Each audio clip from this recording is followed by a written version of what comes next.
बच्चों, शेर तो शायद तुमने ना देखा हो, लेकिन उसका नाम तो सुना ही होगा ना। शायद उसकी तस्वीर देखी हो और उसका हाल भी पढ़ा हो। शेर अक्सर जंगलों और कछारों में रहता है।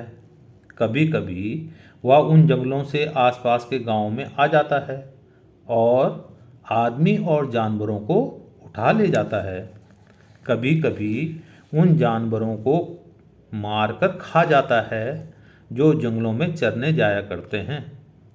थोड़े दिनों की बात है कि एक गडरिया का लड़का गाय बैलों को लेकर जंगल में गया और उन्हें जंगल में छोड़कर आप एक झरने के किनारे मछलियों का शिकार खेलने लगा। जब शाम होने को आई तो उसने अपने जानवरों को इकट्ठा किया, मगर एक गाय का पता न था। उसने इधर उधर दौड़ धूप की, मगर गाय का पता न चला। बेचारा बहुत घबराया। मालिक मुझे जीता न छोड़ेंगे। इस वक्त ढूंढने का मौका न था, क्योंकि जानवर फिर इधर उधर चले जाते। इसलिए वह उन्हें लेकर घर लौटा और उन्हें बाड़े में बांधकर बिना किसी से कुछ कहे गाय की तलाश में निकल पड़ा। उस छोटे लड़के की यह हिम्मत देखो। अंधेरा हो रहा है, चारों तरफ सन्नाटा छाया हुआ है, जंगल भाएं भाएं कर रहा है, गीदड़ का हौवान सुनाई दे रहा है, पर वह बेखौफ जंगल में बढ़ा चला जा रहा था। कुछ देर तक तो वह गाय को ढूंढता रहा, लेकिन जब अंधेरा हो गया तो उसे डर मालूम होने लगा। जंगल में अच्छे अच्छे आदमी डर जाते हैं, उस छोटे से बच्चे का कहना ही क्या। मगर जाए कहाँ?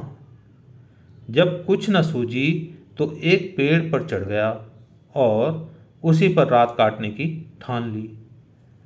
उसने पक्का इरादा कर लिया कि बगैर गाय को लिए घर ना लौटूंगा। दिन भर का थका मांदा तो था ही, उसे जल्दी नींद आ गई। नींद चरपाई और बिछाओ नहीं ढूंढती। अचानक पेड़ इतनी जोर से हिलने लगा कि उसकी नींद खुल गई। गिरते गिरते बच गया। सोचने लगा, पेड़ कौन हिला रहा है। आंखें मलकर नीचे की तरफ देखा तो उसके रोए खड़े हो गए। एक शेर पेड़ के नीचे खड़ा उसकी तरफ ललचाई हुई आंखों से ताक रहा था। उसकी जान सूख गई। वह दोनों हाथों से डाल से चिपट गया। नींद भाग गई। कई घंटे गुजर गए, पर शेर वहां से जरा भी न हिला। वह बार बार गुर्राता और उछल उछल कर लड़के को पकड़ने की कोशिश करता। कभी कभी तो वह इतने नज़दीक आ जाता कि लड़का जोर से चिल्ला उठता।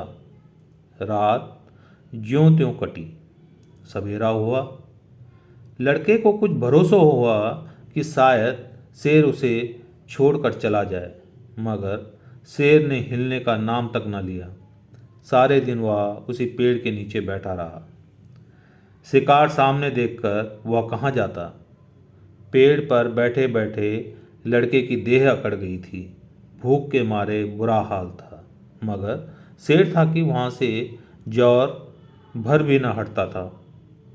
उस जगह से थोड़ी दूर पर एक छोटा सा झरना था। शेर कभी कभी उस तरफ ताकने लगता था। लड़के ने सोचा कि शेर प्यासा है। उसे कुछ आस बंधी कि ज्यों ही वह पानी पीने जाएगा, मैं भी यहाँ से खिसक चलूँगा। आखिर शेर उधर चला। लड़का पेड़ पर से उतरने की फिक्र कर ही रहा था कि शेर पानी पीकर लौट आया। शायद उसने भी लड़के का मतलब समझ लिया था। वह आते ही इतनी जोर से चिल्लाया और ऐसा उछला कि लड़के के हाथ पांव ढीले पड़ गए, जैसे वह नीचे गिरा जा रहा हो। मालूम होता था हाथ पांव पेट में घुसे जा रहे हैं। ज्यों त्यों करके वह दिन भी बीत गया। ज्यों त्यों रात होती जाती थी, ज्यों ज्यों रात होती जाती थी, शेर की भूख भी तेज होती जाती थी। शायद उसे यह सोच सोच कर गुस्सा आ रहा था कि खाने की चीज़ सामने रखी है और मैं 2 दिन से भूखा बैठा हूँ। क्या आज भी एकादशी रहेगी? वह रात भी उसे ताकते ही बीत गई। तीसरा दिन भी निकल गया। मारे भूख के उसकी आंखों में तितलियां सी उड़ने लगी। डाल पर बैठना भी उसे मुश्किल मालूम होता था। कभी कभी तो उसके जी में आता कि शेर मुझे पकड़ ले और खा जाए। उसने हाथ जोड़कर ईश्वर से विनय की, भगवान, क्या तुम मुझ गरीब पर दया न करोगे? शेर को भी थकावट मालूम हो रही थी। बैठे बैठे उसका जी ऊब गया था। वह चाहता था कि किसी तरह जल्दी से शिकार मिल जाए। लड़के ने इधर उधर बहुत निगाह दौड़ाई कि कोई नज़र आ जाए, मगर कोई नज़र न आया। तब वह चिल्ला चिल्ला कर रोने लगा, मगर वहाँ उसका रोना कौन सुनता था। आखिर उसे एक तरतीब सूझी। वह पेड़ की फुनगी पर चढ़ गया और अपनी धोती खोलकर हवा में उड़ाने लगा कि शायद किसी शिकारी की नज़र पड़ जाए। एकाएक वह खुशी से उछल पड़ा। उसकी सारी भूख, सारी कमजोरी गायब हो गई। कई आदमी झरने के पास खड़े उस उड़ती हुई झंडी को देख रहे थे। शायद उन्हें अचंभा हो रहा था कि जंगल के पेड़ पर झंडी कहाँ से आई। लड़के ने उन आदमियों को गिना, 1 2 3 4। जिस पेड़ पर लड़का बैठा था वहाँ की ज़मीन कुछ नीची थी। उसे ख्याल आया कि अगर वे लोग मुझे देख भी लें तो उनको यह कैसे मालूम हो कि इसके नीचे 3 दिन का भूखा शेर बैठा हुआ है। मगर अगर मैं उन्हें होशियार न कर दूं तो यह दुष्ट किसी न किसी को जरूर चट कर जाएगा। यह सोचकर वह पूरी ताकत से चिल्लाने लगा।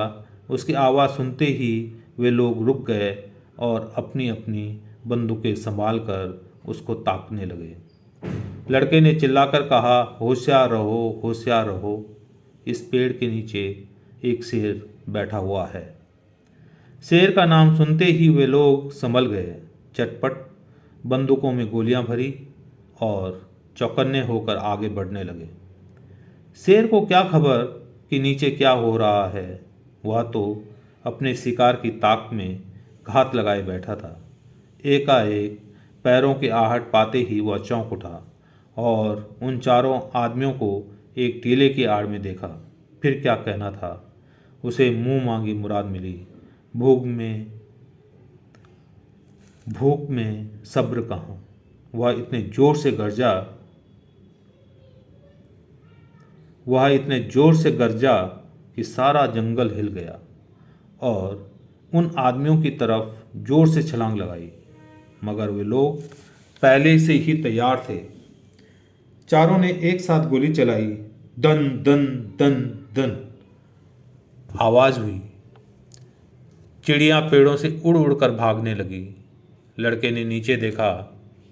शेर जमीन पर गिरा पड़ा था। वह एक बार फिर उछला और फिर गिर पड़ा। फिर वह हिला तक नहीं। लड़के की खुशी का क्या पूछना, भूख प्यास का नाम तक न था। चटपट पेड़ से उतरा तो देखा सामने उसका मालिक खड़ा है। वह रोता हुआ उसके पैरों पर गिर पड़ा। मालिक ने उसे उठाकर छाती से लगा लिया और बोला, क्या तू 3 दिन से इसी पेड़ पर था? लड़के ने कहा, हाँ, उतरता कैसे? शेर जो नीचे बैठा था। मालिक, हमने तो समझा था कि किसी शेर ने तुझे मारकर खा लिया। मालिक बोला, हमने तो समझा था कि किसी शेर ने तुझे मारकर खा लिया। हम चारों आदमी 3 दिन से ढूंढ रहे हैं। तूने हमसे कहा तक नहीं और निकल खड़ा हुआ। लड़का बोला, मैं डरता था, गाय जो खोई थी। मालिक बोला, अरे पागल, गाय तो उसी दिन आप चली आई थी। भूख प्यास से शक्ति तक न रहने पर भी लड़का हंस रहा था। समाप्त।